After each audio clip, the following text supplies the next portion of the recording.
एके दिवशी मिल हॉलंडने जॉर्जची त्यांच्या भाच्याशी डॅन ब्राऊनशी ओळख करून दिली. डॅन जॉर्जसाठी एक आनंदाची बातमी घेऊन आला होता. तो स्वतः शिकत असलेल्या आयोवातल्या इंडियानोला मधल्या सिम्सन कॉलेजमध्ये जॉर्जला प्रवेश मिळू शकेल असे तो म्हणाला. जॉर्जचे डोळे चमकले. पण पुन्हा तिथे कोणी निग्रो विद्यार्थी शिकत आहे का असे घाबरतच त्याने विचारले.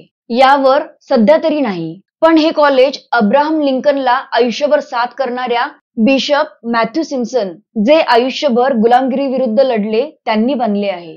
त्यामुळे त्याला तिथे प्रवेश नक्कीच मिळेल असे डॅन म्हणाला. मिल हॉलंड कुटुंबाला सोडून जाताना जॉर्जच्या जीवावर आले होते. सुखद कौटुंबिक वातावरणाला आता तो अंतरणार होता. अनिश्चित, असुरक्षित वाटेने त्याला जायचे होते. हायलंडची पुनरावृत्ती होण्याची शक्यता नाकारता येत नव्हती, पण त्याने मनाची तयारी केली. 30 मैल चालून एका पहाटे सिम्सन कॉलेजच्या दाराशी तो पोहोचला.